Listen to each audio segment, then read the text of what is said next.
Hello दोस्तों, मेधा redefined की तरफ से मैं शिवार्थ अपने वायदे के अनुसार अपने क्लास 12th के बच्चों और अब बड़े हो चुके बच्चों यानी दोस्तों के लिए एक नया वीडियो लेकर आया हूं न्यूक्लियाई का।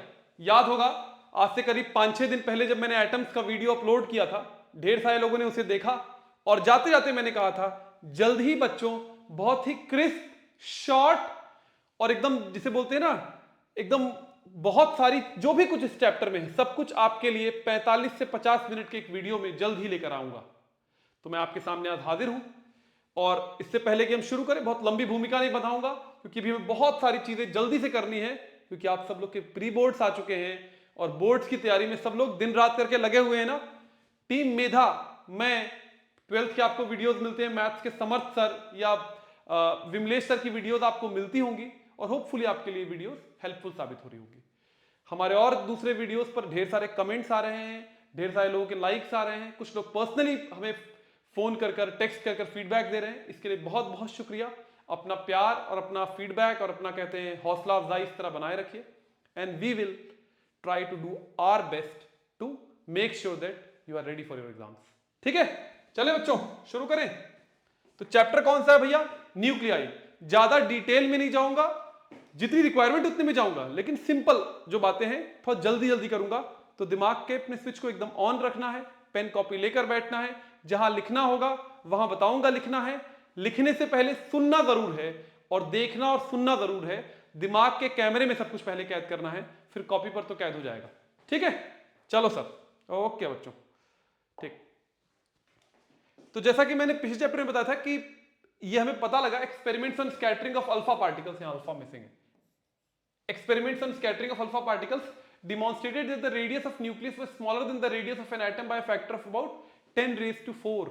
ये इंपॉर्टेंट टर्म है, फिल इन द ब्लैंक्स वगैरह में आ सकता है कि जो एटम का साइज है उसकी तुलना में जो न्यूक्लियस है वो सिर्फ कितना है, इसके मान लीजिए अगर ये 10,000 है, 1 2 3 4 तो ये 1 है, या अगर ये 1,00,000 है तो ये सिर्फ 10 सेंटीमीटर है। इतने का फर्क है दोनों के बीच में, इतने का फर्क है। अगर वॉल्यूम का रेशियो देखा जाए, अगर रेडियस का रेशियो 10⁻⁴ का है और वॉल्यूम को r³ जैसा कर लिया जाए तो r³ कितना हो जाएगा? 10⁻12 का। तो जो volume, in other words this means the volume of nucleus is about 10⁻⁻12 times the volume of an atom. और इसकी तुलना की जाए रियल लाइफ से तो क्या हो सकता है? अगर ये पूरा कमरा एक एटम के बराबर है तो उसमें पिन हेड न्यूक्लियस के बराबर है, या अगर एक पूरा फुटबॉल की फील्ड एटम के बराबर है तो एक फुटबॉल या एक क्रिकेट बॉल न्यूक्लियस के बराबर है।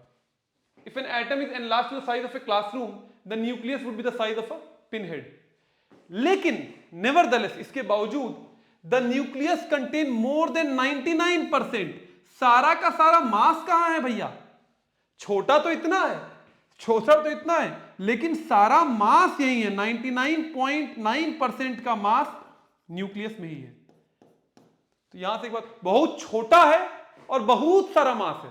मास बहुत ज्यादा, वॉल्यूम बहुत छोटा, तो डेंसिटी कैसी हो जाएगी? बहुत ज्यादा, जो कि आगे हम देखेंगे। चलें आगे। ये नोट नहीं करना है, ये लाइंस नोट करनी है, ये वाली लाइन नोट करनी है, ये यहां से यहां तक, ये और ये वाली लाइन 19, ये दोनों लाइंस आपको नोट करनी है।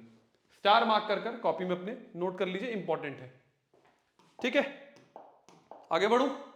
ठीक, पॉज करके नोट कर लीजिए, दो बातें समझ में भी आ गई होगी बात। रफ्तार थोड़ी तेज रखूंगा। Composition of nucleus. न्यूक्लियस में होता क्या क्या है भैया? क्या क्या होता है न्यूक्लियस में sir? Any particle that resides in nucleus is called nucleon. ये शब्द इंपॉर्टेंट है, ध्यान देना है। कोई भी ऐसा पार्टिकल जो न्यूक्लियस में रहता है उसे क्या बोलते हैं? न्यूक्लियॉन। और हमने पिछले चैप्टर में पढ़ा, क्या पढ़ा था? न्यूक्लियस में क्या है? Neutron plus proton. क्या है न्यूक्लियस में? Neutron plus proton. और इन दोनों कलेक्टिवली हम लोग क्या बोलते हैं? इन दोनों कलेक्टिवली हम बोलते हैं न्यूक्लियॉन्स। आपको पता होगा एक न्यूक्लियस को, ये आप लोग 9th क्लास से पढ़ जा रहे हैं, ऐसे लिखते XAZ ऐसे। अब ये ए क्या चीज, यहां से ध्यान से नोट करना है, पहले सुन लीजिए फिर नोट करिएगा। ए होता है, ए क्या होता है? ए होता है मास नंबर। क्या होता है? Mass number. मास नंबर का मतलब number of protons plus neutrons. माने ए का मतलब क्या हो गया, n+p। ध्यान से सुनिएगा अभी, फिर लिखिएगा। z क्या होता है, एटॉमिक नंबर। z क्या होता है, atomic number, which is what, number of protons. तो z की वैल्यू सिर्फ किसके बराबर होती है, p के बराबर होती है। इन दोनों बातों से एक चीज और निकल कर आती है, क्या, नंबर ऑफ न्यूट्रॉन्स कितने हो जाएंगे, नंबर ऑफ न्यूट्रॉन्स कितने हो जाएंगे, a माइनस जेड।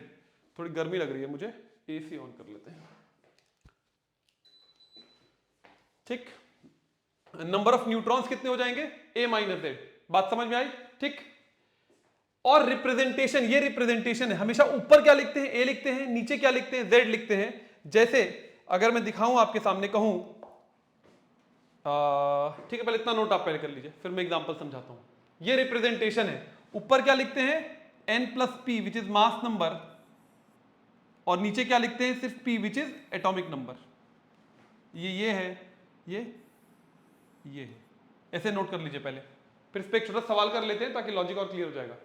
कोई भी चीज जो न्यूक्लियस में रहती है उसको न्यूक्लियॉन कहते हैं। ये दो चीजें हो सकती है, या तो प्रोटॉन या न्यूट्रॉन। प्रोटॉन प्लस न्यूट्रॉन को बोलते हैं मास नंबर, सिर्फ प्रोटॉन्स के नंबर को बोलते हैं एटॉमिक नंबर। ठीक, अच्छा, मास वगैरह के बारे में उससे पहले मैं एक चीज आपको थोड़ा बता दूं। जैसे मान लीजिए ये एक्स है कोई, ठीक, एक्स नहीं, मैं आपको 2-3 आइटम देता हूं, आप लोग खुद करिए। Cl1735, सॉरी, जब आप सोचते हैं थोड़ा जल्दी हो जाना चाहिए तो वो और लेट होती है, कोई बात नहीं।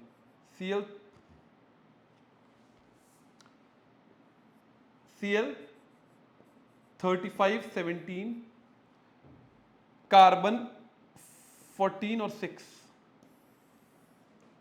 मैं आपको 4 चीजें, ए लिखिए, इनका Z लिखिए, न्यूट्रॉन लिखिए, प्रोटॉन लिखिए, न्यूट्रॉन प्रोटॉन ए और Z, ये 4 चीजें लिखिए इनकी, तो आपको लॉजिक क्लियर हो जाएगा, आपको बात समझ में आ गई है कि नहीं।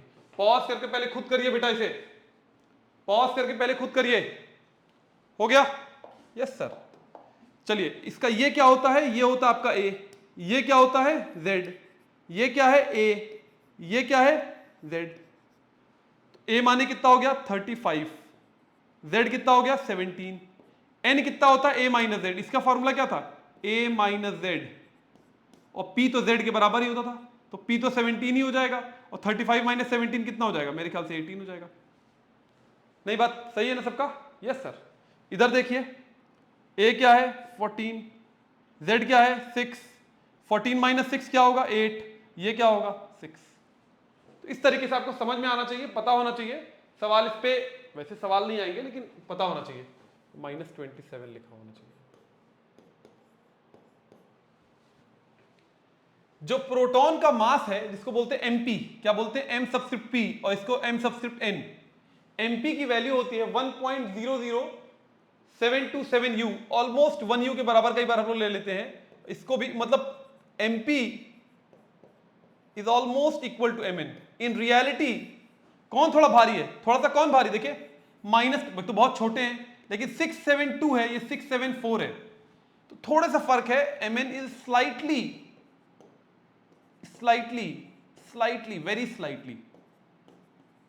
Very slightly greater than np। थोड़ा सा न्यूट्रॉन प्रोटॉन से भारी है, ऑलमोस्ट हम लोग बराबर भी मान लेते हैं, ऑलमोस्ट हम दोनों का मास बराबर मान लेते हैं, थोड़ा सा भारी है न्यूट्रॉन। और इनके मास, ये आपको वैल्यूज याद नहीं रखनी है, वैल्यूज याद नहीं रखनी है, आपको एग्जाम में दी होंगी, सिर्फ आपकी समझ के लिए है कि बहुत छोटी वैल्यू है। -27 कितना होगा, बहुत लंबा, बहुत छोटा। और याद करिए मास ऑफ इलेक्ट्रॉन कितना था, 9.1 × 10⁻³ kg। अगर u में लिखेंगे तो मतलब ऑलमोस्ट 0.0001 u के करीब आ जाएगा, मतलब 10⁻⁻4 u आ जाएगा। इससे तुलना करिए, जो मास भी है प्रोटॉन का, मतलब जो इलेक्ट्रॉन है, अगर यहां लिखूं मैं, mass of electron is very very very very very very very less than mp और mn। बहुत ही छोटा है प्रोटॉन या न्यूट्रॉन की अपेक्षा, बहुत छोटा है प्रोटॉन, 10,000 गुना छोटा है, 10,000 टाइम्स छोटा है प्रोटॉन या इलेक्ट्रॉन की अपेक्षा। ठीक है, ये बातें अपने जनरली मतलब जनरलिटी के लिए लिख लीजिए, जानकारी के लिए भी था। ये यू वाली बात चाहिए तो लिख सकते हैं, ये थोड़ी बात लिख लीजिए, ये वाली बातें लिख लीजिए, ये थोड़ी इंपॉर्टेंट है आपके लिए। ये वाली बातें जो है ये थोड़ी लिख लीजिए, ये वाली बातें इंपॉर्टेंट है। चलो आगे। यस सर, चलो बच्चों, ये थोड़ा एक बार से मैंने इस नाते बता दिया क्योंकि एनसीईआरटी मेंशन भी है और चूंकि इस पर केस स्टडी एक बार आ भी चुकी है और आ भी सकती है, तो आपको एक्सपेरिमेंट की थोड़ी समझ होनी चाहिए कि न्यूट्रॉन की डिस्कवरी कैसे हुई थी। न्यूट्रॉन की डिस्कवरी किसने की थी?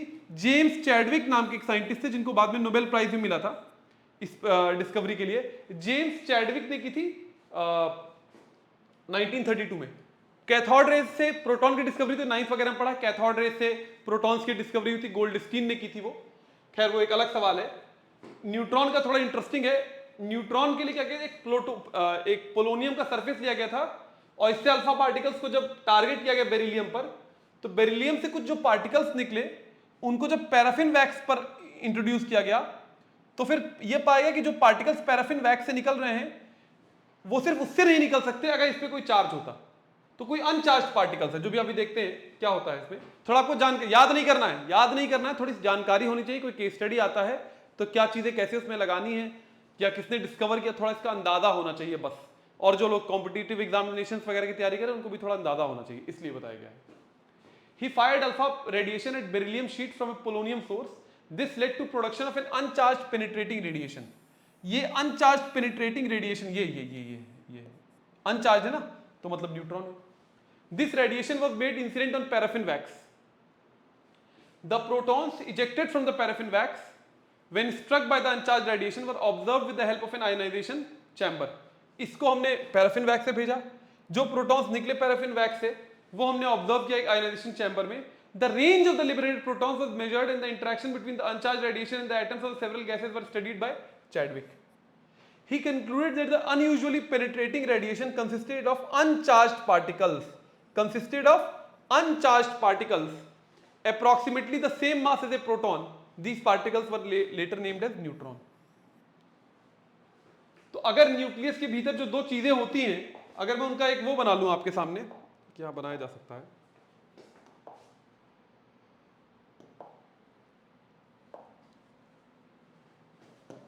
ये तो आपने नोट कर लिया होगा मेरे ख्याल, इसमें नोट नहीं करना है, समझना है। NCERT, read from NCERT, NCERT से पढ़ लीजिएगा इसको। ये आपको पता होना चाहिए थोड़ा क्या क्या हो रहा है, कहां कहां से सवाल बन जाए तो आपको पता। अनचार्ज पार्टिकल्स मतलब न्यूट्रॉन की बात हो रही है, तो वो समझ जाइएगा कि क्या मसला है। ये एनसीईआरटी से आप लोग रीडिंग भी मार सकते हैं, पूरा नोट करने की जरूरत नहीं है इसको। थोड़ा मैं एक बात बता दूं, जैसे पार्टिकल्स जो होते हैं फंडामेंटल, वैसे मैंने पहले ही बता रखा है प्रोटॉन और न्यूट्रॉन के बारे में। मास, रिलेटिव मास,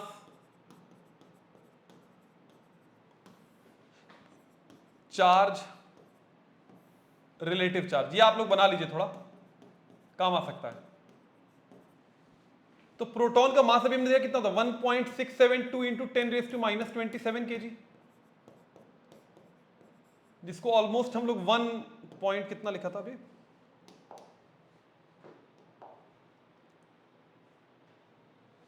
1.007 U लिख लेते हैं, 1.007 U।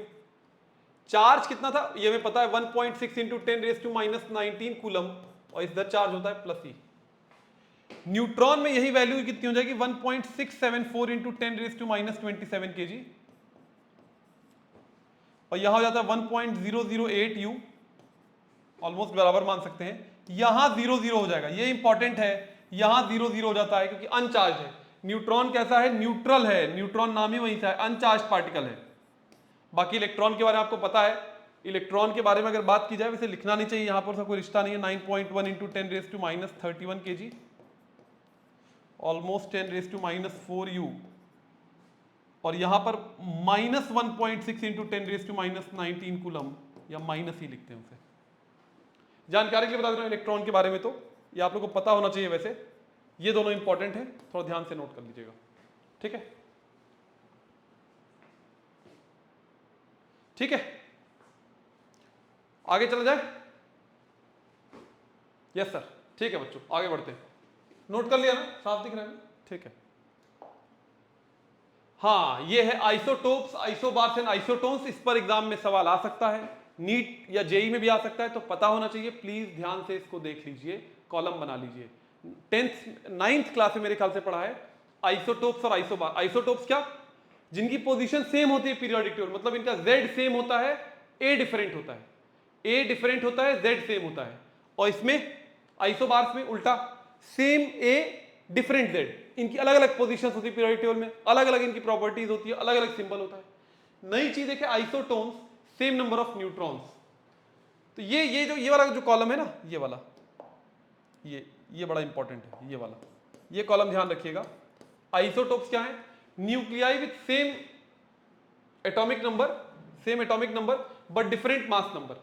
Same Z different A, same Z different A। जैसे H के 3 आइसोटोप्स होते हैं, protium, deuterium, tritium, H11, H12, H31। सबका सिंबल एक है, नीचे वाला Z एक है, A अलग अलग है। कार्बन के 2 आइसोटोप्स होते हैं, कार्बन 12, कार्बन 14, लेकिन पोजीशन पीरियोडिक टेबल में एटॉमिक नंबर 6 दोनों का सेम है। एक चीज और बता दूं इसमें कि दे अकर, इसमें एक इंपॉर्टेंट बात है, they occur due to difference of, they are formed due to difference in number, ये तो ऑब्वियस बात है, due to difference in number of neutrons. ये नोट कर लीजिएगा, ये न्यूट्रॉन्स में डिफरेंट के कारण, जैसे इसमें एक ही न्यूट्रॉन है, सॉरी इसमें एक भी न्यूट्रॉन नहीं है, इसमें एक न्यूट्रॉन है, इसमें 2 न्यूट्रॉन आ गए, यहां पर 6 न्यूट्रॉन है, यहां पर 8 न्यूट्रॉन है। इस कारण से they are form due to difference in number of neutrons. ये बात नोट कर लीजिएगा। आइसोबार्स में सेम A डिफरेंट Z, इनका एग्जांपल मतलब इनका ये दोनों नीचे वाली चीजें डिफरेंट है, ऊपर वाली चीज सेम है, प्रॉपर्टीज डिफरेंट है, सिंबल डिफरेंट है, पोजीशन अलग है। बस आइसोबार्स जानना चाहिए आपको, तो पता होना चाहिए, ठीक। Isotones same A minus Z but different A और Z दोनों अलग अलग है, लेकिन A माइनस Z दोनों में सेम है। जैसे कार्बन 14 6, तो इसमें 8 हो गया, 14 माइनस 6 कितना हो गया? 8। Oxygen 16 minus 8 8। अच्छा इनके, ये तो आपने देख लिया। पॉज करके प्लीज इसके बारे में डिटेल में नहीं जा रहा हूं, कुछ इससे अधिक जानना भी नहीं है, लेकिन एग्जाम में इसी पे सवाल आता है और लोग गलत कराते हैं, तो प्लीज पॉज करके इसे तत्काल नोट कर लीजिए, पॉज करके इसे जल्दी से नोट कर लीजिए। चले आगे। यस सर, चलो बेटा। नहीं ये 8 ही लिखा हुआ है, कंफ्यूज मत हो जाना, ये 8 ही लिखा हुआ था। चलो सर, ठीक। हाँ, ये एक इंपॉर्टेंट डेरिवेशन टाइप की चीज है जो एग्जाम में आ सकती है। थोड़ा नोट, थोड़ा यहां पर ध्यान से पहले सुनिएगा और पॉज कर कर एक बार नोट करिएगा, देख के जरूरत लगती है, और एक बार खुद करिएगा। ये डेरिवेशन 3 मार्क की इससे आ सकती है, प्लीज ध्यान से सुनिएगा। Size of the nucleus and density, ये पाया गया है कि जो रेडियस ऑफ न्यूक्लियस होता है, रेडियस ऑफ न्यूक्लियस किसी भी न्यूक्लियस का, that is proportional to cube root of A, that is proportional to mass number का क्यूब रूट, मतलब रेस टू 1/3, या इसके लिखूं R is proportional to A raise to 1/3। इसको ग्राफिकली दिखाऊं तो कैसे दिखाऊंगा? अगर आप यहां R लोगे और यहां A रेस टू 1/3 लोगे तो ये ऐसा बन जाएगा। R लोगे और A रेस टू 1/3 लोगे तो ऐसा, अगर A ले लोगे तो क्यूब रूट क्यूब से वेरिएशन होगा। बात समझे? पक्का? जिसको आगे हम कैसे लिख लेते हैं, जिसको हम आगे लिखते हैं R is equal to R0 A raise to 1/3। इस R0 की वैल्यू कितनी है? 1.2, तो ये R is equal to 1.2 A raise to 1/3 into 10 raise to -15। यहां पर देखिए ये जो टर्म है इस पर ध्यान दीजिएगा, R0 जो कांस्टेंट है वहां R0, वो कितना होता है? वो होता है 1.2 FM। FM is femtometre, 10 raise to -15 metre, nanometre, फिर पिकोमीटर, फिर femtometre, femto is 10 raise to -15। तो ये आपको पता होना चाहिए, इस चैप्टर में बहुत इंपॉर्टेंट है सारी बातें फेम्टोमीटर की। तो R की वैल्यू कितनी होगी? 1.2 A raise to 1/3 into 10 raise to -15 metre. आप इसको भी याद कर सकते हैं, ये भी ठीक है, ये भी आप याद रख सकते हैं। अब यहां से एक बात हम कल्पना कर लें, assuming nucleus,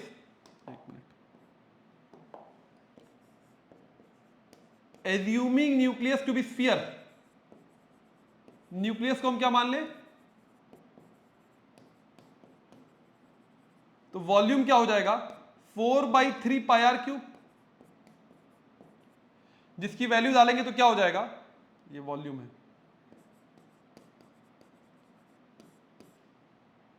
4/3 pi R naught A raise to 1/3 का क्यूब। यहां से क्या हो जाएगा v is equal to 4/3 pi R naught cube A. Important बात यह है कि वॉल्यूम यहां से क्या निकलता है, इस proportional to mass number. Volume किसके, रेडियस ए रेस टू 1/3 के प्रोपोर्शनल है, क्यूब रूट ए के प्रोपोर्शनल है, लेकिन वॉल्यूम ए के प्रोपोर्शनल है। अगर मैं मान लीजिए यहां बनाऊं वॉल्यूम और ए का एक ग्राफ, तो कैसा बन जाएगा ये, वॉल्यूम और ए का ग्राफ कैसा बनेगा, स्ट्रेट लाइन। ये ए रेस टू 1/3 था या ए था। हमें निकालना क्या है, हमें निकालना है डेंसिटी तक पहुंचना है। कहां पहुंचना है, डेंसिटी। डेंसिटी क्या होता है भाई, डेंसिटी क्या होता है, डेंसिटी इज, रुक जाइए बस देख लीजिए हो जाएगा, मास अपॉन वॉल्यूम। अब मास किसके प्रोपोर्शनल होगा, मास तो प्रोपोर्शनल के लिख सकते हैं कुछ, ए के number of protons plus neutrons के तो प्रोपोर्शनल होगा, के कुछ लिख लेते हैं, के कांस्टेंट है कुछ।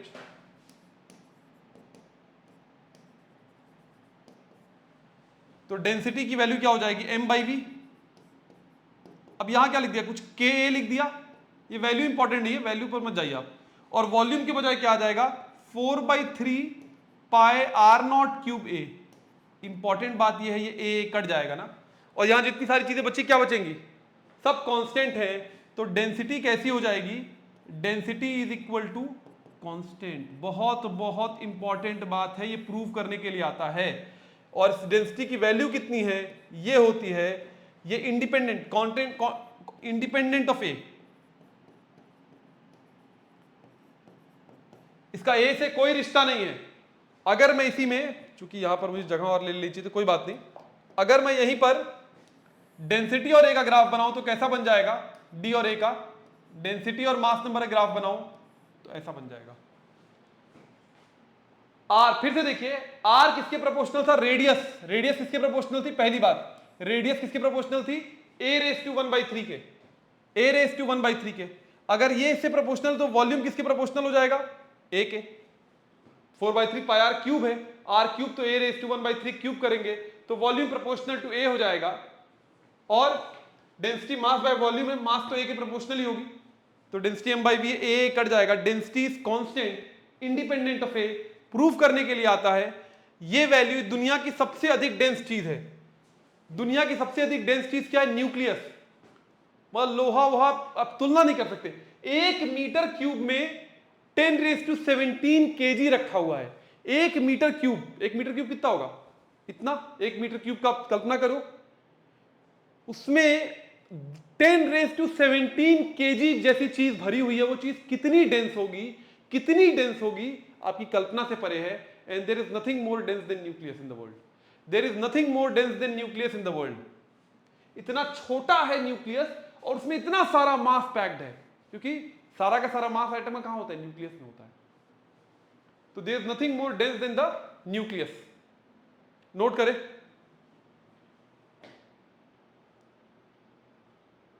नोट हो गया।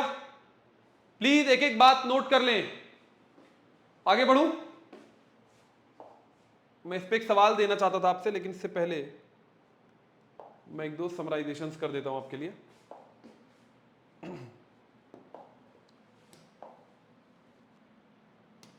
फिर से पहली बात जो आपको नोट करनी है कितनी, R is proportional to A raise to 1/3। ये नोट कर लीजिएगा, जो आपको पता होना चाहिए। तो R और A क्यूब रूट A का ग्राफ बनाएंगे तो स्ट्रेट लाइन बनेगा। दूसरी बात, वॉल्यूम इस 4/3 पाई आर क्यूब, तो जो V है वो प्रोपोर्शनल टू R क्यूब का मतलब क्या, R raise to 1/3, sorry R cube लिखेंगे तो V is proportional to A raise to 1/3 का क्यूब हो जाएगा, which is V is proportional to A। दूसरी बात क्या आ गई, वॉल्यूम किसके प्रोपोर्शनल है, A के। तीसरी बात, मास तो प्रोपोर्शनल किसके होगा? मास तो प्रोपोर्शनल ऑब्वियसली ए के होगा, मास तो ए के ही प्रोपोर्शनल होगा। और चौथी बात, डेंसिटी क्या होती है? m by V. तो क्या हो जाए के बाई जो भी यहां पर है, जो भी है आर नॉट क्यूब ए 4/3 वगैरह भी था, ये सब कट जाएगा। इसकी वैल्यू क्या है? तो डी कैसा हो जाएगा? Constant, independent of A. Value वगैरह आप वहां से नोट कर लीजिएगा, लॉजिक इंपॉर्टेंट है। अगर डेंसिटी और ए का ग्राफ बनाएंगे तो ऐसा बनेगा। ए इज मास नंबर हर जगह, ए हर जगह क्या है? Mass number. भैया ये तो पता ही हो गया होगा अब तक, n प्लस पी। नहीं समझे? एक चीज मैं और बता दूं, चलिए चलते चलते एक चीज मैं और बता दूं, मैं भूल ना जाऊं कहीं आपको। इस वाले स्लाइड पर जैसे कि ए जो है, ए था ना, जिसको आप ऐसे भी लिखते हो नंबर ऑफ, ए को आप ऐसे लिखते हो नंबर ऑफ न्यूक्लियॉन्स भी लिख सकते हो, ए इज नंबर ऑफ न्यूक्लियॉन्स भी लिख सकते हो, क्योंकि n प्लस पी हमेशा न्यूक्लियॉन्स के बराबर होंगे। ए को नंबर ऑफ न्यूक्लियॉन्स भी लिख सकते हो। कई बार ऐसा भी लिखा होता है तो आप लोग कंफ्यूज मत हो जाना, mass number is equal to number of nucleons.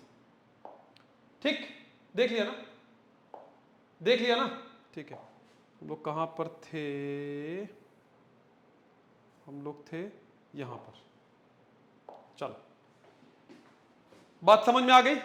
यह आपको अच्छे से बनाना है, यह आपको अच्छे से बनाना बहुत बहुत इंपॉर्टेंट बात है। एग्जाम में प्रूफ करने के लिए भी आता है। प्रूफ मैंने पिछले पन्ने पर ढंग से करके दिखाया है। आपको इस तरीके से चीज दिमाग में रखनी है। इस पर सवाल पक्का 100% आएगा इस चैप्टर से, 1 मार्कर या 2 मार्कर में कहीं ना कहीं। चलूं आगे? चलूं आगे? चलो बच्चा, एक छोटा सिंपल सा सवाल है, पॉज करके आप लोग खुद करिए, इसमें मुझे कुछ करने की जरूरत नहीं है। mass number of x and mass number of nucleides x and y are 1 and 8 respectively, find their ratio of radii। खुद करिए पॉज करके जल्दी। रेडियाई, वॉल्यूम और डेंसिटी का रेशियो निकालो। तो क्या हो जाएगा? rx is to ry is 1 raised to 1/3 is to 8 raised to 1/3। कितना हो जाएगा ये?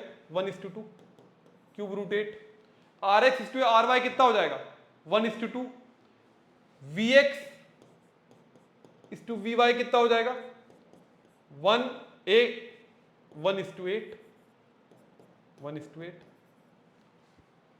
ए के प्रोपोर्शनल होता है। और डेंसिटी कितना हो जाएगा?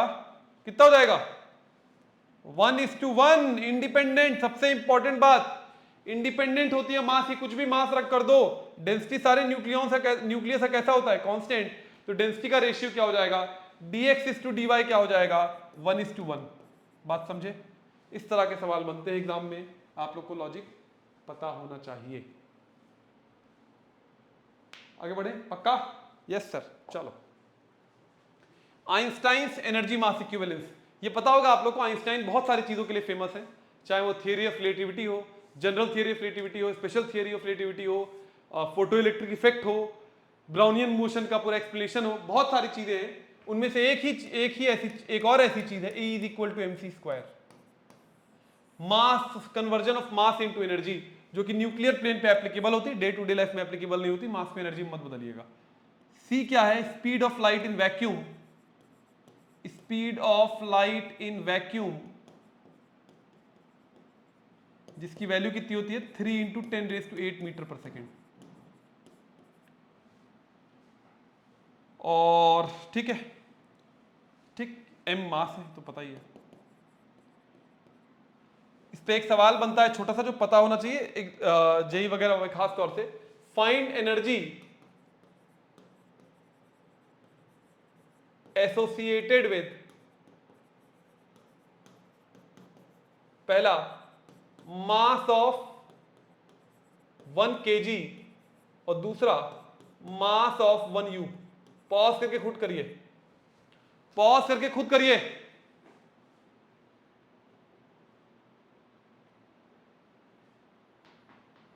ठीक है, ए तो बड़े आसानी से हो जाएगा। 1 kg वाला तो मैं करूंगा नहीं, वो आप लोग कर लेंगे। इसकी वैल्यू कितनी हो जाएगी? सीधे 9 × 10⁻16 जूल, सी स्क्वायर ना, 9 × 10⁻16 जूल। 1u वाला इंपॉर्टेंट है, ये हो जाएगा 1u इंटू सी स्क्वायर। अब 1u को क्या लिखेंगे, 1u को कैसे लिखते हैं? यूजुअली 1u को जितनी वैल्यू भी इसकी आएगी जूल में, उसको सब कन्वर्ट वगैरह करके आप जो इसको लिखते हैं मेगा इलेक्ट्रॉन वोल्ट पे 931.5 मेगा इलेक्ट्रॉन वोल्ट। ये कैलकुलेशन में बहुत इस्तेमाल होता है, क्योंकि एटॉमिक प्लेन पर जिस यूनिट का इस्तेमाल हम लोग करते हैं, एमईवी क्या है? Mega electron volt. Mega electron volt ये आपको एग्जाम में दी रहेगी वैल्यू, बस समझाने के लिए बता रहा हूं। मेगा इज 10⁻6, तो 10⁻6 इंटू इलेक्ट्रॉन वोल्ट कितना था? 1.6 into 10⁻⁻19। 1 MeV is equal to इतना जूल। इसको ठीक करोगे कितना हो जाएगा? 1.6 इंटू 10⁻⁻13 जूल। जूल से काफी, जूल से छोटी है, लेकिन इलेक्ट्रॉन वोल्ट से 1 मिलियन टाइम्स बड़ी यूनिट है mega electron volt. Electron volt से 1 मिलियन टाइम्स बड़ी है मेगा इलेक्ट्रॉन वोल्ट। मैं क्यों एम्फसाइज कर रहा हूं इस पर? आपने देखा था एनर्जी ऑफ इलेक्ट्रॉन कितना था? -13.6 into Z square by n square eV था। इससे 1 मिलियन टाइम ज्यादा एनर्जी न्यूक्लियर प्लेन पर होगी, वो मेगा इलेक्ट्रॉन वोल्ट में होगी, जो हम सारा देखेंगे। तो इन दोनों एनर्जी से कोई तुलना नहीं है। जो एटॉमिक स्पेक्ट्रा वगैरह में जो एनर्जी निकलती है और जो न्यूक्लियस के अंदर जो बाउंड एनर्जी है, उनकी आपस में कोई तुलना नहीं, मिलियन टाइम्स डिफरेंट है। मिलियन टाइम्स ज्यादा होती है न्यूक्लियस के भीतर जो पार्टिकल्स हैं उनसे एनर्जी। तो उसको रियल लाइफ में आप ऑब्जर्व वैसे तो नहीं कर सकते, जब ऑब्जर्व करने लायक होंगे तो काम हो जाएगा, इतनी ज्यादा एनर्जी होती है। इसीलिए इसका इस्तेमाल थर्मल जो न्यूक्लियर रिएक्टर्स वगैरह होते हैं, जो बिजली वगैरह बनाने के लिए इस्तेमाल होते हैं, फिजन रिएक्टर्स वगैरह होते हैं, उनमें इस्तेमाल होता है। बहुत ज्यादा एनर्जी होती है, ट्रिमेंडस अमाउंट ऑफ एनर्जी। ठीक है, पॉज करके थोड़ा नोट कर सकते हैं। ये वाला पार्ट तो खुद ही करना है, ये एग्जाम्स वगैरह में, जेई वगैरह में जो लोग तैयारी करें उनको पता होगा, ये किताब में भी मेंशन्ड है। चले आगे, चलो। अब मजेदार चीज है जिसपे लॉजिक वाले सवाल आते हैं, थोड़ा ध्यान से सुनना, प्लीज ध्यान से सुनना। पहले आपसे सवाल पूछ रहा हूं, भैया न्यूक्लियस में क्या क्या होता है? प्रोटॉन होता है सर, और न्यूट्रॉन होता है। ठीक बात कह रहे हो बच्चा। अब प्रोटॉन्स कैसे चार्ज होते हैं? पॉजिटिवली चार्ज होते हैं। ओके, न्यूट्रॉन्स न्यूट्रल होते हैं। ठीक बात है। बहुत क्रैम्ड अप है, बहुत छोटी सी जगह में है। अब दो पॉजिटिव चार्जेस अगर अगल बगल रखे उनमें कोई फोर्स लगेगा? ग्रेविटेशनल लग सकता है, न्यूट्रॉन प्रोटॉन के बीच में लग सकता है, लेकिन ग्रेविटेशनल फोर्स की, इनका मास कैसा होता है? बहुत कम होता है। तो ग्रेविटेशनल फोर्स की वैल्यू इनके लिए कैसी होगी? Tending to 0। हमारे आपके बीच में ग्रेविटेशनल फोर्स नहीं लग पाता है, तो प्रोटॉन प्रोटॉन के बीच में क्या लगेगा? चलो जाने दो। दूसरा कौन सा फोर्स लग सकता है? इंपॉर्टेंट है, इलेक्ट्रोस्टैटिक या कुलम्बिक फोर्स लग सकता है। दो प्रोटॉन्स बगल में रखे हुए हैं तो उनमें, और बहुत छोटी जगह में है, तो उनमें जो कुलम्बिक फोर्स होगा कैसा होगा? बहुत ज्यादा होगा। और वो फोर्स कैसा होगा? रिपल्सिव होगा। न्यूट्रॉन प्रोटॉन में तो ये लेगा, लेकिन प्रोटॉन प्रोटॉन में रिपल्सिव फोर्स होगा, उनको दूर करना चाहेगा। अगर दूर करना चाहेगा तो न्यूक्लियस से क्या हो जाना चाहिए? फट जाना चाहिए, एक्सप्लोड कर जाना चाहिए, टूट जाना चाहिए। न्यूक्लियस से क्या हो जाना चाहिए? न्यूक्लियस में प्रोटॉन प्रोटॉन है, अगर ऐसे ऐसे बहुत तगड़ा फोर्स है, तो न्यूक्लियस से क्या हो जाना चाहिए? फट जाना चाहिए। तो न्यूक्लियस तो अनस्टेबल हो जाएगा। लेकिन होता है क्या? नहीं, न्यूक्लियस अनस्टेबल नहीं होता है। इसका कारण क्या है? क्यों अनस्टेबल नहीं है? कौन इसकी स्टेबिलिटी के लिए जिम्मेदार है? इसका पूरा जस्टिफिकेशन आइंस्टाइन की ने दिया, और E = mc² से हम पता कर सकते हैं। दरअसल न्यूक्लियस के भीतर एक नया फोर्स काम करता है, जो दुनिया का, जो यूनिवर्स का, पूरे यूनिवर्स का, ब्रह्मांड का सबसे स्ट्रॉन्गेस्ट फोर्स ऑफ नेचर है, जिसको बोलते हैं न्यूक्लियर फोर्स। वो कई गुना ज्यादा होता है कुलम्बिक फोर्स से, इलेक्ट्रोस्टैटिक फोर्स से, और वो अट्रैक्टिव इन नेचर होता है, और वो हर चीज के बीच में लगता है, चाहे प्रोटॉन हो, चाहे न्यूट्रॉन हो, प्रोटॉन प्रोटॉन, न्यूट्रॉन न्यूट्रॉन। लेकिन सिर्फ न्यूक्लियस के भीतर लग सकता है, बहुत शॉर्ट रेंज फोर्स होता है, फेम्टोमीटर्स में लग सकता है। न्यूक्लियस के बाहर निकलते ही वो फोर्स लगना बंद हो जाएगा। बहुत तगड़ा फोर्स है, जो आगे हम देखेंगे, लेकिन सिर्फ न्यूक्लियस के भीतर लग सकता है। यह कारण होता है न्यूक्लियर स्टेबिलिटी के लिए। अब जब भी फोर्स आया तो फोर्स से एसोसिएटेड एनर्जी होगी, जिसको हम बोलते हैं न्यूक्लियस के केस में बाइंडिंग एनर्जी। क्या बोलते हैं? Binding energy. ये बाइंडिंग एनर्जी कहां से पैदा होती है? कोई सोर्स होगा ना। बाइंडिंग एनर्जी सोर्स क्या है? उस बाइंडिंग एनर्जी का सोर्स होता है मास डिफेक्ट। उन्हीं के बारे में पढ़ेंगे आगे, थोड़ा देखते हैं। ठीक, एक एक बात नोट करनी है इसमें, लेकिन ध्यान से पहले समझना है। जो मैंने पहली बात आपसे कही थी, क्या कही थी? न्यूक्लियस के भीतर जो प्रोटॉन्स हैं, न्यूट्रॉन्स। ठीक है, समझ गए? न्यूक्लियस है, अंदर प्रोटॉन्स प्रोटॉन्स, न्यूट्रॉन, न्यूट्रॉन है, neutrons are neutral but there is very strong repulsive force between the positively charge protons as they are tightly packed. कौन सा रिपल्सिव फोर्स है ये? Electrostatic force. कौन सा फोर्स है ये? इलेक्ट्रोस्टैटिक फोर्स या कूलम्बिक फोर्स। वही वाला भैया, के Q1 Q2 bye are square वाला, ठीक। इससे कारण क्या होना चाहिए? इनके जो बहुत तगड़ा फोर्स लग रहा है ऐसे ऐसे, बहुत तगड़ा फोर्स लग रहा है, रिपल्सिव फोर्स लग रहा है ऐसे ऐसे, तो न्यूक्लियस से क्या हो जाना चाहिए? टूट जाना चाहिए, सबको अलग अलग हो जाना चाहिए, लेकिन होता तो है नहीं। How is then the nucleus stable and does not explode? बात समझ में आई? पॉज करके नोट कर लीजिए। यह चार्ज लिखा हुआ है, साफ दिख रहा होगा। थोड़ा आर्टिस्टिक बनाने के चक्कर में मैं कभी कभी, ठीक है आर्टिस्टिक भी होना चाहिए थोड़ा थोड़ा लाइफ में। चलें, साथ बहुत तेज जा रहा हूं, थोड़ा जल्दी से मुझे कंप्लीट करना है बेटा, क्योंकि आप लोग का टाइम बहुत प्रेशियस है, मुझसे अधिक प्रेशियस आपका टाइम है। इस समय हाँ, इससे क्या पता लगता है कि टूट क्यों नहीं रहा है? माने कोई फोर्स है जो कोलंबिक फोर्स से तगड़ा है, उस फोर्स का नाम क्या है? Nuclear force. There is some attractive force stronger than the electrostatic forces of repulsion which holds the nucleus stable, and this force is nuclear force. This force is nuclear force and associated energy is known as binding energy. जो इससे associated energy उसे हम क्या बोलते हैं? Binding energy. EB representation होता है। What is the source of this binding energy? ये कहां से पैदा होती है? ये मास से पैदा होती है। It's the mass defect. It's the mass defect. What is the source of this binding energy? It's the mass defect delta m. दो बार हो गया रिपीट, कोई बात नहीं, ये दोनों बातें भी आप नोट करेंगे। आप इस चैनल लाइन वाइज जब पॉइंट वाइज नोट करेंगे तो आपको एक ट्रेन ऑफ थॉट मिलेगा। अच्छा, इसका मतलब ये, इससे ये, इससे ये, तो आपको लॉजिक बहुत क्लियर हो जाएगा। चले, ये तीन बातें नोट करनी थी पॉज करके, उसके बाद ये दोनों बातें नोट करनी थी। कर लिया? ठीक, आगे बढ़ते हैं। What is mass defect? ये मास डिफेक्ट होता क्या है? Difference between actual mass of nucleus and mass of its constituents. माने, चलिए मान लीजिए मैंने क्या लिया, एक C14 का न्यूक्लियस लिया। क्या लिया? C14 का न्यूक्लियस लिया। इसमें प्रोटॉन कितने हैं? इसमें प्रोटॉन है 6, न्यूट्रॉन कितने हैं? 8। तो मास ऑफ C14 कितना होगा? 6 into mass of proton plus 8 into mass of neutron. यही तो होगा, यही तो होगा। लेकिन जो एक्चुअल मास ऑफ C14 होता है, जो एक्चुअल मास ऑफ C14 होता है वो लेस देन ये होगा, इससे कम होता है। Actual mass of C14 nucleus जो है वो उससे कम होता है, sum of mass of protons and neutrons. और इसी डिफरेंस को हम क्या बोलते हैं? Mass defect. Difference between actual mass of nucleus,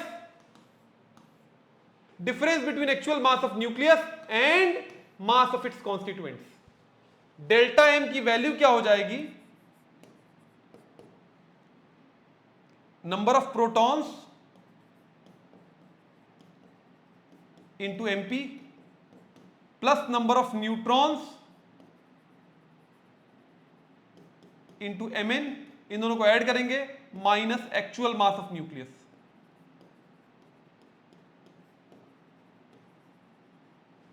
या अगर फॉर्मूला बनाया जाए, delta m is equal to Z into mp. अब ध्यान से देखना, जेड मतलब नंबर ऑफ प्रोटॉन्स हो जाएगा, plus A minus Z into M n, this whole minus m which is actual mass of nucleus. ये होता है मास डिफेक्ट। जितने प्रोटॉन्स हैं और जितने न्यूट्रॉन्स हैं उनके मास को जोड़ोगे तो वैल्यू न्यूक्लियस के एक्चुअल मास से थोड़ी ज्यादा आएगी, बहुत थोड़ी ज्यादा आती है, लेकिन उसका एनर्जी कन्वर्जन बहुत ज्यादा हो जाएगा, और उस डिफेक्ट को बोलते हैं मास डिफेक्ट। जैसा कि मैंने समझाया, मान लीजिए ये सब दोनों मिला कुछ आता, मान लीजिए कुछ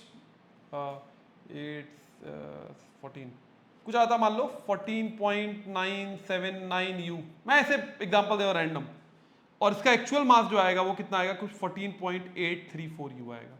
ये देखो, ये जो डिफरेंस है ना डेल्टा एम, डेल्टा एम क्या हो जाएगा? फिर माइनस करेंगे इसको, 4 माइनस 4 सॉरी 9 था ना ये, तो 9 माइनस 4 5, 7 माइनस 3 4, 9 माइनस 8 1, 0.154, ये जो है डिफरेंस, ये हो जाएगा आपका मास डिफेक्ट। इसका mass minus actual mass, z into M P plus A minus Z into M N minus M.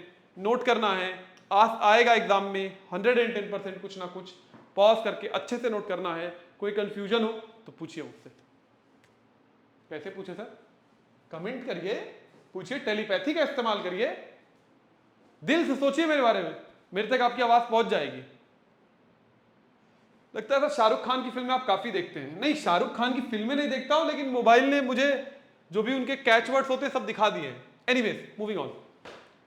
जो इस मास के कारण, जो इस लॉस ऑफ मास है, किसमें कन्वर्ट हो गया? एनर्जी में। ये एनर्जी रिलीज कर दी न्यूक्लियस में। जब कोई भी सिस्टम एनर्जी रिलीज करता है तो क्या हो जाता है? वो स्टेबिलाईज हो जाता है। जब कोई भी सिस्टम एनर्जी रिलीज करता है तो क्या होता है? स्टेबिलाईज हो जाता है। इसी एनर्जी को हम क्या बोलते हैं? Binding energy. The energy released due to mass defect as per Einstein's energy mass equivalence relation, EB is equal to क्या होता है? Delta m into c square. Please please please, बहुत इंपॉर्टेंट है, बहुत ज्यादा इंपॉर्टेंट है। EB is delta m into c square. ये mass energy में कन्वर्ट होकर रिलीज हो जाता है, इसी को बोलते हैं बाइंडिंग एनर्जी। कैसे डिफाइन करेंगे? दो तरीके से कर सकते हैं। मान लीजिए ये आपका न्यूक्लियस है,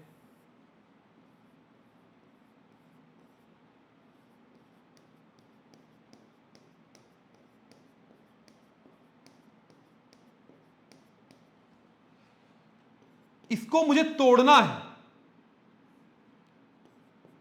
तोड़ना है अगर, तो यहां से यहां में जा क्या होगा? ईबी एब्जॉर्ब होगा।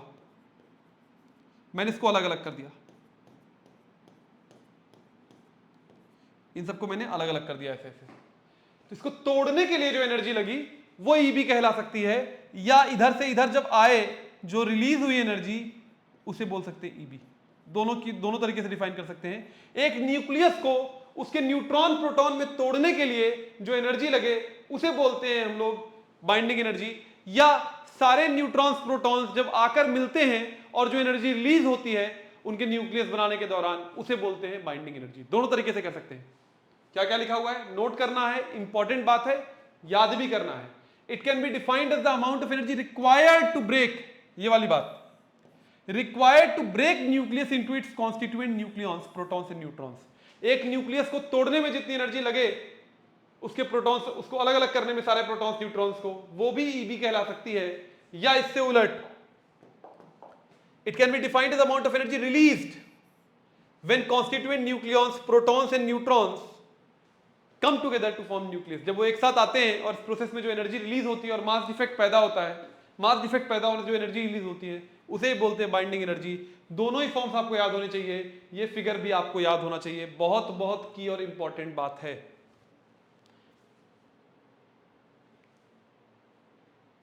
चलें आगे, पक्का? यस सर, चलो। बाइंडिंग एनर्जी पर न्यूक्लियॉन बहुत इंपॉर्टेंट कॉन्सेप्ट है। It is the ratio of the binding energy EB of a nucleus to the number of nucleons A in that nucleus. ठीक है, ईबीएन का मतलब सिंपल भाषा में क्या कहा जाए? ईबी अपॉन ए। बाइंडिंग एनर्जी पर न्यूक्लियॉन, नाम से ही पता लग रहा है, EB upon A, and it is a measure of stability of the nucleus. ये वैल्यू जितनी ज्यादा होगी उतना higher the value of EB, more stable is the nucleus. जितना ईबी की वैल्यू ज्यादा होगी उतना न्यूक्लियस ज्यादा स्टेबल होगा। जितना ईबी की वैल्यू ज्यादा होगी उतना वो न्यूक्लियस ज्यादा स्टेबल होगा। ये बहुत बहुत इंपॉर्टेंट है।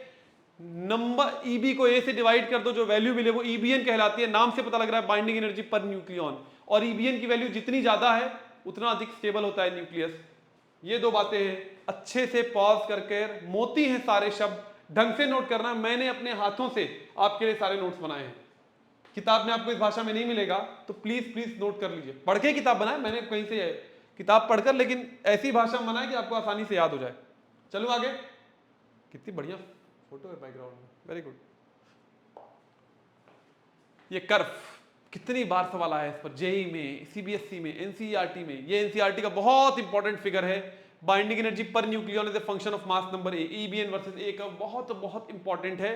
प्लीज एनसी, अगर यहां क्लमजी लग रहा हो थोड़ा तो एनसीईआरटी से देखकर खुद ही बना लेना, प्लीज प्लीज प्लीज। बहुत बहुत, अगर इस चैप्टर से आपको एक ही चीज याद करनी होगी तो मैं कहूंगा यही याद करना सबसे इंपॉर्टेंट बात है। Very very very very important.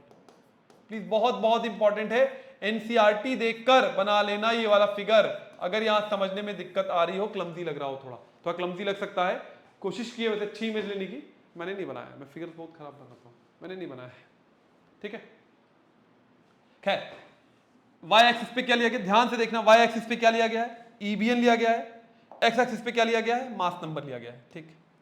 ये किस यूनिट में, मेगा इलेक्ट्रॉन वोल्ट में, जैसा कि मैंने कहा था मेगा इलेक्ट्रॉन वोल्ट में डील करेंगे, और यहां पर मास नंबर है। शुरू में वैल्यूज काफी कम है, हल्के न्यूक्लियाई के लिए, हाइड्रोजन, हीलियम, लिथियम, इन सब के लिए ईबीएन की वैल्यूज काफी कम है, ऑक्सीजन के लिए भी कम है, सल्फर के लिए फिर थोड़ा मैक्सिमा की तरफ पहुंच रही है, और इसके लिए ये वैल्यू मैक्सिमम है।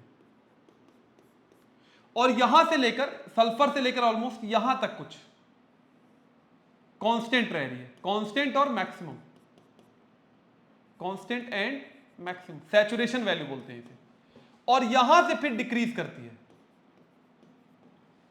यहां पर भी लो है शुरू में, और यहां पर भी लो है, यहां पर हाई है और कांस्टेंट है। तो साथ में दिख रहा होगा, बीच में कांस्टेंट और हाई है, दोनों तरफ, इधर काफी लो है, इधर भी लो है। और मैक्सिमम किसके लिए है, आयरन, आयरन के लिए मैक्सिमम है।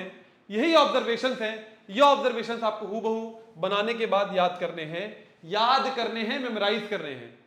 ईबीएन की वैल्यू मैक्सिमम किसके लिए, आयरन के लिए, A इज इक्वल टू 56।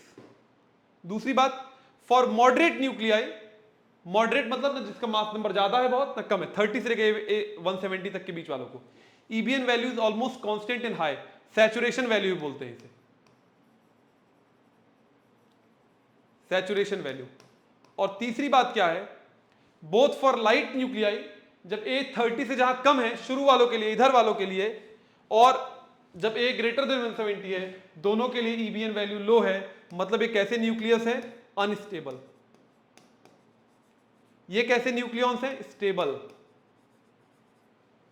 बात समझे, मॉडरेट वाले स्टेबल होते हैं, लो और हाई वाले नहीं दिख रहा, स्टेबल अनस्टेबल दिख रहा है, मॉडरेट वाले स्टेबल होते हैं और लो और हाई वाले अनस्टेबल होते हैं। इससे ये नतीजा निकलता है। पॉज कर कर एक एक बात नोट करनी है, I don't need to repeat this all the time, please, it's very very important. सारे ऑब्जर्वेशन बहुत बहुत इंपॉर्टेंट है, जल्दी करें। तब तक मैं देख लूं कितना वक्त हो गया, टाइम है थोड़ा हमारे पास, कोशिश करता हूं 10 मिनट। चले आगे, चलो। इन्फरेंसेस, नतीजे क्या निकाल सकते हैं, कंक्लूजन्स क्या निकाल सकते हैं ईबीएन वर्सेस ए ग्राफ से।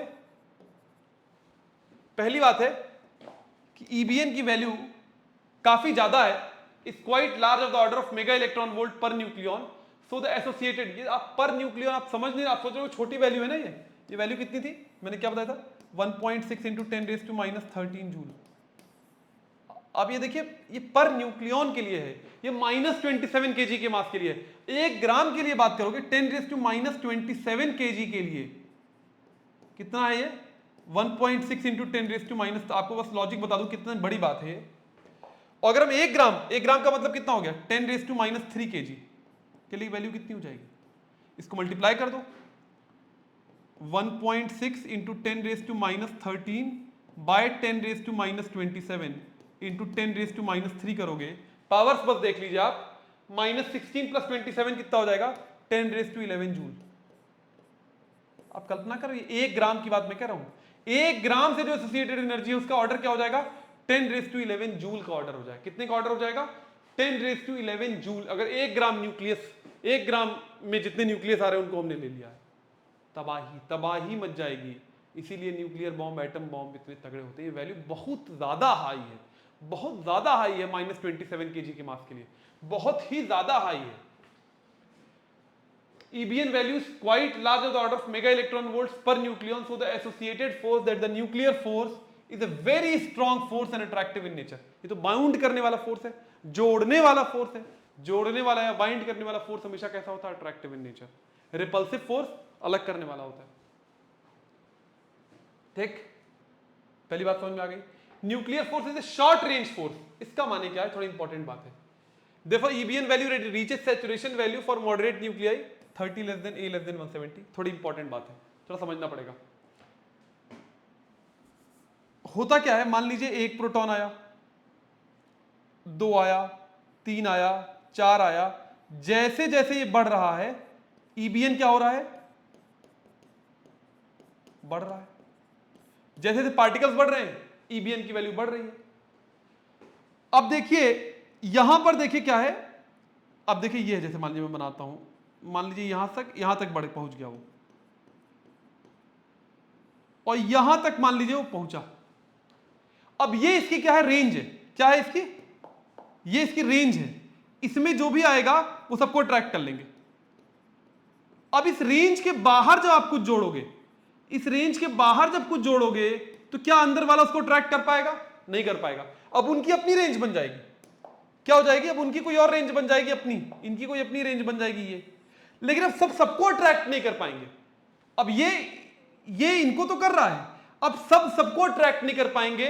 इनका रेंज होता है एक, उस रेंज से जब बड़ा हो जाएगा साइज, उसके बाद अट्रैक्शन उस रेशियो में नहीं बढ़ेगा जैसे नंबर ऑफ न्यूक्लियॉन्स बढ़ रहे हैं, और रिपल्शन भी बढ़ जाएगा।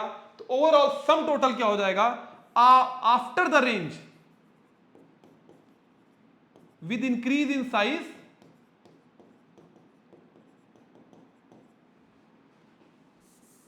as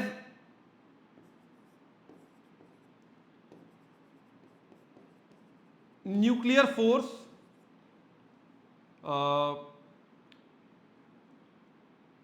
gets out of range,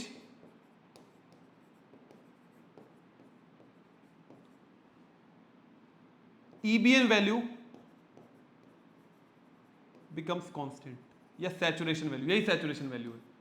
इसका बेसिक कारण एक क्षण में कि न्यूक्लियर फोर्स कैसा फोर्स है, शॉर्ट रेंज। अगर एक लाइन में पूछा जाए आपसे कि न्यूक्लियर, इसका कारण क्या है कि nuclear force is a short range force, बहुत छोटी दूरी तक काम करता है। एक बार उस साइड्स को एक्सीड कर गया तो उसके बियॉन्ड इसका फर्क दिखना कम हो जाता है।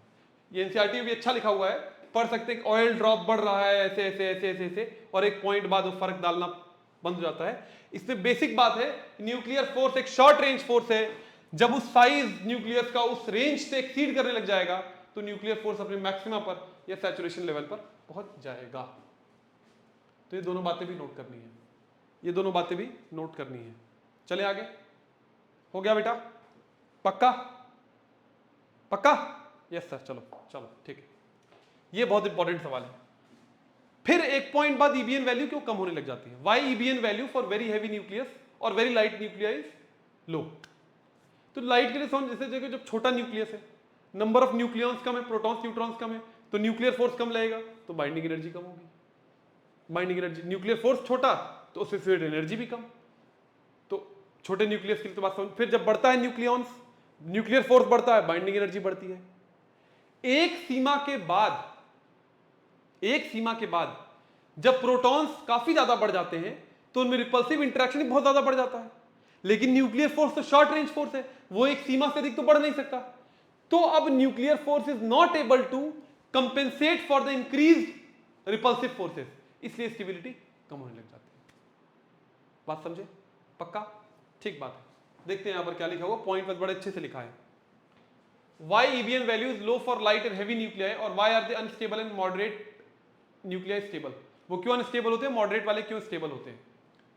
There is repulsive or electrostatic interaction between proton-proton pair which is compensated by attractive nuclear force. पहली बात ठीक है, तभी न्यूक्लियर स्टेबल की कंपेंसेट रहता है, उसको ठीक कर लेता है। Nuclear force acts between a pair of nucleons, proton-proton, proton-neutron, neutron-neutron, किसी भी, irrespective of their charge. With increase in number of nucleons, nuclear force also increases, and so does EBN value. So stability increases as we go from light to moderate nuclei. ठीक है, number of nucleon pairs बढ़ेंगे, nuclear force बढ़ेगा, EBN की value बढ़ेगी। With increase in A, जब काफी ज्यादा, with increase in A and size of nuclei, that is for heavy nuclei. Heavy nuclei का मतलब A greater than 170। Repulsive interaction increases due to increase in number of protons, repulsion बढ़ जाएगा। But nuclear force cannot keep up as it is a short range force, thus stability or EBN value decreases. अब short range होने के कारण अब जितना repulsion बढ़ा, 10 joule repulsion बढ़ा तो न्यूक्लियर फोर्स 8 ही जूल बढ़ पा रहा है, कंपेंसेट नहीं कर पा रहा, तो नेट अनस्टेबिलिटी पैदा होने लग जाती है, EBN वैल्यू ड्रिप करने लग जाती है। ये तीनों पॉइंट एकदम बहुत ही सिंपल भाषा में, स्ट्रेट फॉरवर्ड तरीके से, लॉजिकल तरीके से पूरी बात समझाई गई है। प्लीज पॉज कर तुरंत नोट करना है, बहुत बहुत इंपॉर्टेंट है। हो गया, चले आगे, चलो ओके। अब आखिरी से पहुंच गए, आखिरी 5 मिनट मुझे लगता है इसमें खत्म कर देंगे। ये बहुत बढ़िया सवाल है, पॉज करके नोट करिए। वाई एक्सिस पर लिया गया ईबीएन, ईबी या ईबीएन जो भी आप समझ आइए, यहां मास नंबर लिया गया ए, 6 न्यूक्लियाई है A B C D E F. आपको बताना है इसमें से कौन सा रिएक्शन पॉसिबल है। जहां एप्सिलॉन जो है एनर्जी रिलीज है। पहला काम तो ये कर लेते हैं, arrange in order of stability. Higher the EBN value, stability किसके प्रोपोर्शनल होती है, ईबीएन वैल्यू के। करिए पॉज करके, हो गया, ठीक है। सबसे अधिक स्टेबल कौन है, डी, इंक्रीजिंग ऑर्डर में। सबसे कम स्टेबल ए लग रहा है, ए और एफ में थोड़ा क्लैरिटी नहीं है लेकिन ठीक है, ए एफ, फिर बी, फिर सी, फिर ई, फिर डी। सबसे अधिक स्टेबल कौन है, डी जो है वो मोस्ट स्टेबल है और ए जो है लीस्ट है। इतनी बात तो समझ में आ गई। अब रिएक्शन क्या है, हमेशा देखिए कोई भी चीज स्टेबिलिटी की तरफ जाना चाहती है, वही रिएक्शन पॉसिबल है, उसी में एनर्जी रिलीज होगी जिसमें स्टेबिलिटी बढ़ रही है। ए प्लस बी, ए और बी मिलकर सी बना सकते हैं। ए और बी दोनों की स्टेबिलिटी ज्यादा सी की स्टेबिलिटी है तो ये रिएक्शन पॉसिबल है, तो ये हो जाएगा।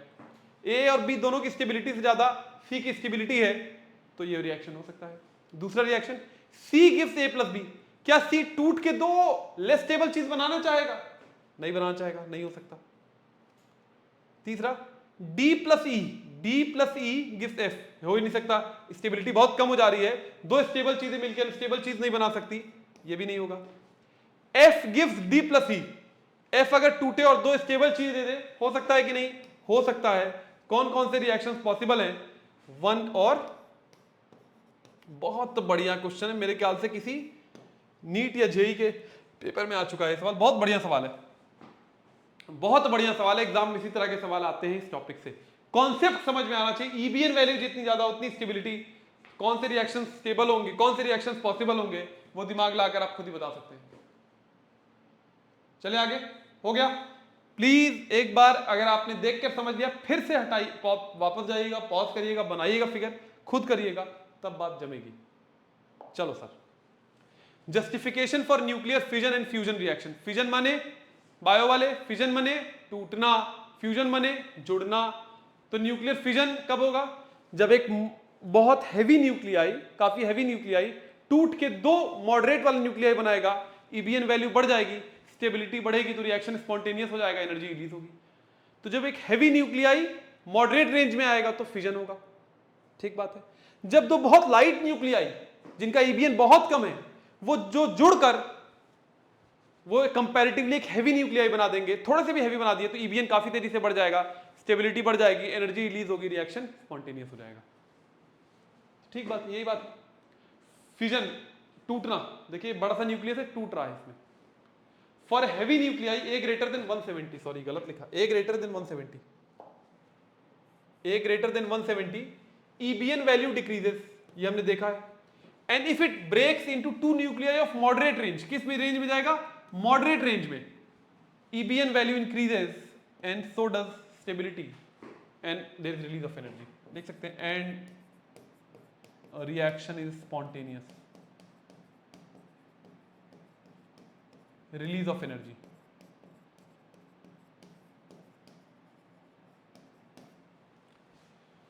फ्यूजन का मतलब दो लोग मिले और दो हल्के हल्के न्यूक्लियाई मिले, मिलके बड़ा फ्यूज करना। For very light nuclei, for very light nuclei A less than 10, EBN value is very low, very very low. And if two such nuclei fuse to give a large nuclei, give a larger nuclei, EBN value increases and so does stability. This is the energy source of sun.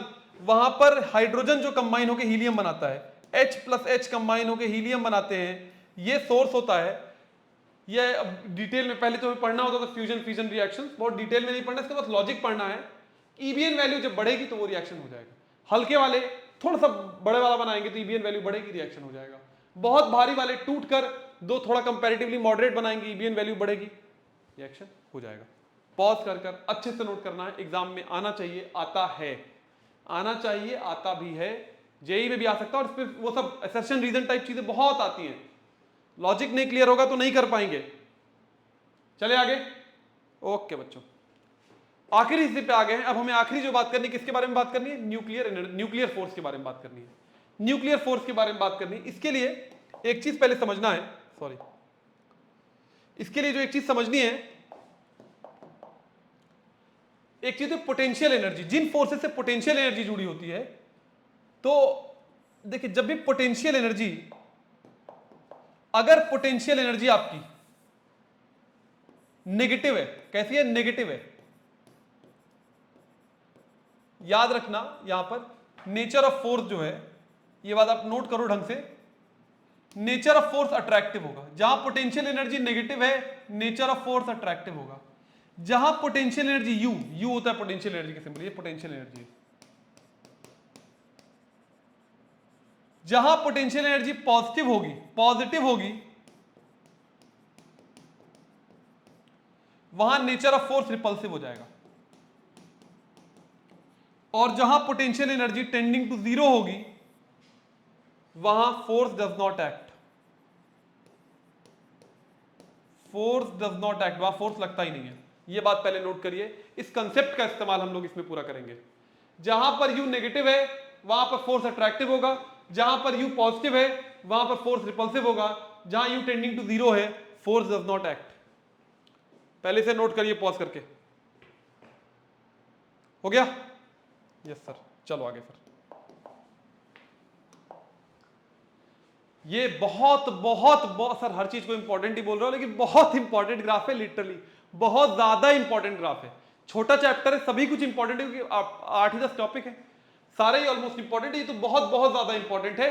3 bar pause करके खुद ये graph बना लेना। Graphical variation of potential energy U versus distance between a pair of nucleons. Femtometre का मैंने कई बार मतलब बताया है, कितना है? 10⁻⁻15 मीटर यू लिया गया है। अब आप देखिए यहां से ऑब्जर्वेशन फिर से क्या है। अगर ऑब्जर्वेशंस की बात करूं, सॉरी, अगर ऑब्जर्वेशंस की बात करूं मैं, क्या है observations? For R equal to R0 which is 0.8 FM femtometre, U is most negative. मतलब force is most attractive, nuclear force is most attractive. इस रेंज में ये फोर्स मोस्ट अट्रैक्टिव होता है। बात समझे? 0.4 R0, इसके लिए U की वैल्यू सबसे अधिक नेगेटिव है, और यहां फोर्स मोस्ट अट्रैक्टिव है। किस फोर्स की बात हो रही है? न्यूक्लियर फोर्स की बात हो रही है। ठीक। R लेस देन R0 के लिए U कैसा है? पॉजिटिव है। फोर्स कैसा है? रिपल्सिव है। R लेस देन R0 के लिए, इससे पहले U पॉजिटिव है, थोड़ा सा ही पहले जाएंगे, थोड़ा सा रेंज है लेकिन उससे ज्यादा पहले फोर्स रिपल्सिव है। R0 लेस देन R से लेकर 2 फेम्टोमीटर तक,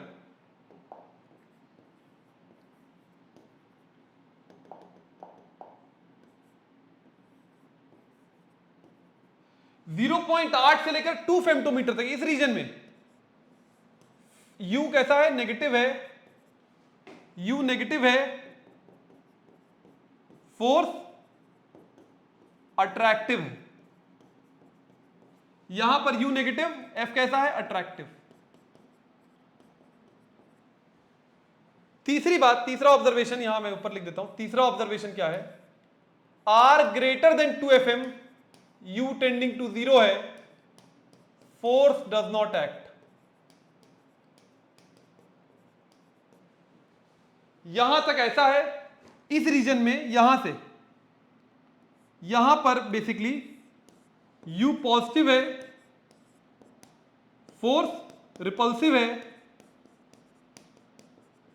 और यहां के बियॉन्ड, इसके बियॉन्ड ग्रेटर देन 2 FM पर U जीरो है, फोर्स डज नॉट एक्ट। ये 3 बातें आपको ध्यान रखनी है। दो फेम्टोमीटर के बाद फोर्स काम करना ही बंद कर देता है, बहुत छोटे रीजन में काम करता है। आर नॉट से पहले रिपल्सिव हो जाता है, आर नॉट से लेकर 2 तक अट्रैक्टिव है, और इसी रीजन में वो फोर्स काम करता है। बहुत बहुत इंपॉर्टेंट ग्राफ है, 110% एग्जाम में आएगा, लिख कर ले लीजिए, मेरी गट फीलिंग है इस बार ये पक्का आएगा 110%, और प्रीबोर्ड वगैरह में तो पक्का ही आ जाएगा। पॉज करके एक बार देख के बनाना प्लीज, सारी बातें लिखना, एनसीईआरटी में बड़े अच्छे से लिखा हुआ है, मैंने भी वहीं से लिया है, और फिर अलग से बैठ के बनाना। ये ग्राफ कई बार हम बना चुके हैं, H2 मॉलिक्यूल के लिए भी ऐसा ही ग्राफ बनाते थे, कई बार पहले भी ये ग्राफ आ चुका है। ठीक बात है, हो गया पक्का, आगे बढ़ूं? Yes sir. चलो लास्ट पार्ट पे आते हैं, प्रॉपर्टीज ऑफ न्यूक्लियर फोर्स। याद करने वाली बात है, बहुत सिंपल है। पहली बात, नेचर में 4 फंडामेंटल फोर्सेस होते हैं, कौन कौन से? ग्रेविटेशनल, इलेक्ट्रोमैग्नेटिक, वीक फोर्सेस और स्ट्रॉन्ग फोर्सेस, जिसको न्यूक्लियर फोर्स बोलते हैं। इनमें सबसे स्ट्रॉन्गेस्ट कौन सा है? न्यूक्लियर फोर्स स्ट्रॉन्गेस्ट है, और ग्रेविटेशनल फोर्स वीकेस्ट फोर्स है। 4 फंडामेंटल फोर्सेस ऑफ नेचर है, कौन कौन से मैंने बताया? ग्रेविटेशनल, इलेक्ट्रोमैग्नेटिक, वीक फोर्सेस और न्यूक्लियर फोर्स। इसमें स्ट्रॉन्गेस्ट है nuclear force, gravitational force weakest है। और मजेदार चीज देखिए क्या, दुनिया के जो ब्रह्मांड में जो सबसे बड़ी बड़ी चीजों को होल्ड करता है, मून को, सन को, प्लैनेट्स को, स्टार्स को, वो कौन सा फोर्स है? ग्रेविटेशनल। और वो दुनिया का सबसे वीकेस्ट फोर्स है, वो सबसे वीकेस्ट, सबसे हल्की फोर्स, सबसे वीकेस्ट फोर्स दुनिया की सबसे बड़ी बड़ी चीजों को स्टेबलाइज करता है। और दुनिया का सबसे तगड़ा फोर्स है, सबसे स्ट्रॉन्गेस्ट फोर्स है, वो दुनिया के सबसे छोटे रीजन में लगता है, किसमें? न्यूक्लियस में लगता है। तो पहला पॉइंट है ये, out of the 4 fundamental forces of nature, that is gravitational, electromagnetic, weak and nuclear force is the strongest force of nature. दूसरी बात जो मैं बार बार रीइटरेट कर रहा हूं, it is an extremely short range force and acts up to only few femtometers, 2 FM तक। फेम्टोमीटर is 10⁻⁻15 metre, मतलब सिर्फ न्यूक्लियस के भीतर लगता है, उसके बाहर नहीं लगता है। ठीक बात?